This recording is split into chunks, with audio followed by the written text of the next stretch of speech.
Oyoyo looked at Ozo with astonishment. I know you are just kidding, Ozo. This is an answered prayers. Who knows? This child might open doors to more children if we adopt her. Ozo walked briskly towards her, holding her close himself. Do you really want this? He asked her, his sharp eyes avoiding her gaze. Ozo, we've been through this for 5 solid years. I thought that by now you would be throwing a party at this chance to adopt this little girl. She's an angel, continued Oyoyo. You really need to see her. Yes, I know. She is. I saw her pictures, replied Ozo. It's just that she's not our biological child, and I feel weird about it. Nothing more. Ozo, you will get over your feelings. Trust me. There's a deep connection between this girl and I. I felt it the first day I met her at school. Oyoyo breathed a sigh of relief. She couldn't wait to be a mother. She thought about how the whole event have unfolded, leading to her decision of adopting Mercy. Oyoyo and Ozo had been married for 5 years now, but they remained childless. Oyoyo was born with a silver spoon. She was the only child of Chief Nnamdi Obi and his wife, Agnes. She was known for her immense wealth. Her parents left her several successful businesses and properties across the city of Lagos. Despite Oyoyo's riches, her heart carried a deep longing. She was childless. Every Christmas, while the city was adorned with light and the air filled with festive cheer, Oyoyo felt a pang of sadness. She yearned for the laughter of her own child to fill her grand mansion. But instead of succumbing to sorrow, Oyoyo decided to channel her love and hope into something beautiful. Oyoyo, you are too religious. Ozo, her husband will say. You spend all this on poor children. It's not worth it. You should have channeled all these expenses into acquiring a new estate at one of your suburbs. This even made Oyoyo's heart more broken. You, Ozo, should be at the champion of this cause. Don't you know that the angel of these children sees God's face? Their prayers and laughter means a lot to me. Oyoyo would visit schools in the poorer neighborhoods of Lagos. She would host their Christmas party single-handedly. She always arrived each school with a convoy of cars filled with gifts, books, toys, clothes, and food. The children would gather around her, their eyes wide with excitement and gratitude. Oyoyo would spend the day with them, dancing with them, telling them stories, and sharing meals. Her presence brought immense joy to the children. She always leaves each school with a void in her heart, filled with the children's echoing laughter. This particular Christmas, as she went for one of her annual visits, there at Ilupeju Primary School, Oyoyo met with a little girl named Mercy. Mercy was quiet and shy, but there was something about her that touched Oyoyo deeply. She learned that Mercy had lost her parents and was living with her elderly grandmother. Oyoyo was deeply touched as she remembered how she had lost her dear parents too. They were hale and hearty that fateful morning, but they never came back alive. They were murdered in cold blood. She wondered at what could have happened to Mercy's parents. She felt a deep connection between her and Mercy. She therefore decided to take her under her wings. Though Ozo was not as excited as Oyoyo thought he would, but at least he agreed to the adoption. Oyoyo wondered at why he showed coldness towards her adoption plans.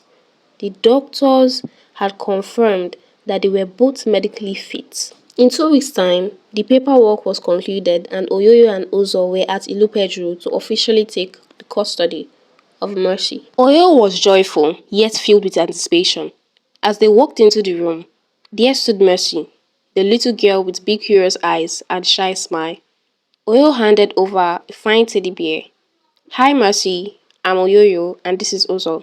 We've been waiting for you, she said. Mercy looked up, her eyes wide with wonder.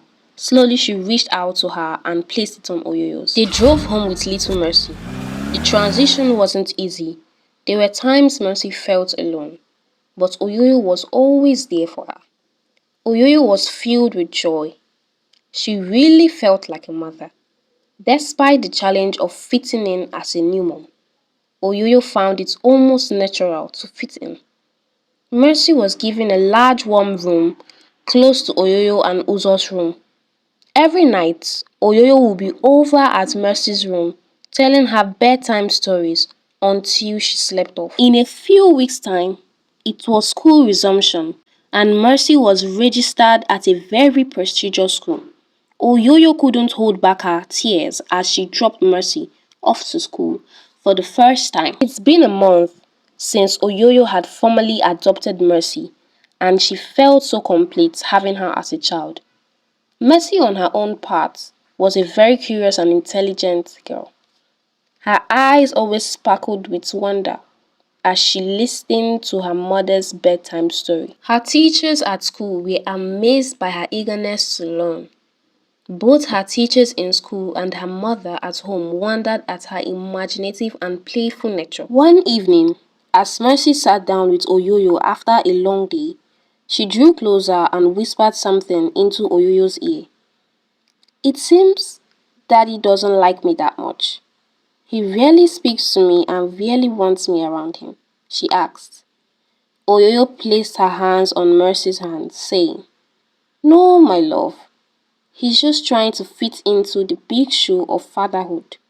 Mercy tried to reassure her as much as she could. Most weekends, Daisy, Oyoyo's best friend, will come around the house. She will cook and help out in the house. She seems nice, very nice. Soon, Mercy saw her as her mommy's bestie. Adaeze was one of the staff that worked in Oyoyo's company. Some 7 years ago, Oyoyo was just but 20 years old, the young and beautiful daughter of Chief Nnamdi and Agnes Obi, an oil magnate who had so many companies, estates, and properties. Chief Nnamdi had lots of employees and was a very popular man. Amongst his employees stood out Mr. Ozo. Amongst others, Mr. Ozo was Nnamdi's trusted PA. He had been working in one of his company ever since he was 15. Ozo became so close to Chief Nnamdi that many of his friends thought that he was his child. Ozo climbed the corporate, and with him being so endeared to Chief Nnamdi, he soon became the PA of his company. Ozo was also close to the whole Obi's family, including their daughter Oyoyo. One fateful morning, Chief Obi and his wife Agnes were returning back from a social function when the rumor of their death trailed through the Lagos city. They were on their way back when they were shot by some kidnappers. It was the worst day of Oyoyo's life. She was left confused, devastated, and alone. The sudden demise of her parents had left a void that seemed impossible to fill. Her parents had been her world. They were her confidant, her support system, and her greatest cheerleaders. Oyoyo felt adrift like a boat lost in the sea. The days that followed their passing were a blur of condolence, funeral arrangements, and the overwhelming realization that she was alone. As weeks turned into months, Oyoyo found herself drawn closer to Uzo, her father's PA. Her sudden position as the new CEO of her parents' many businesses made her depend on Uzo a lot. Having a comprehensive knowledge of her parents' business, Uzo swung immediately into action, showing Oyoyo all she needs to know. He was gentle and kind to her. He patiently guided her through. Oyoyo was determined more than ever to keep her parents' legacy alive. Their business must thrive under her leadership. She worked tirelessly, taking her parents' company to greater heights. Uzo became not only a personal assistant to Oyoyo, but soon he also won her love. He proposed to her one particular Christmas Eve, and Oyoyo readily accepted. It's been 5 years they have been married, and together they had taken the company to greater heights. One particular night, after a long day, Uzo was talking with his wife Oyoyo when he casually suggested that she'd make him a co-signatory of their company. Oyoyo readily agreed, and all preparations were on ground until Oyoyo traveled to see her auntie Edna in the US. Her auntie discouraged her from making Uzo a co-signatory of her late parents' company. They had a strong heated argument about it. Her auntie Edna, being the chairperson of the company's advisory committee, must approve of such an important decision before it is carried out. Oyoyo was confident that her auntie Edna will eventually get to see the reasons with her. Maybe their childlessness was part of the reason Auntie Edna had objected to their co-ownership. of the company. Now they have a child. Maybe Auntie Edna will see better reasons to say yes. A month after Christmas Eve, Oyoyo visited the US for 2 weeks. Adaeze was always around. She is practically not just a friend, but also family. Most weekends, when Oyoyo was in town, Adaeze will come over. She is a very helpful friend.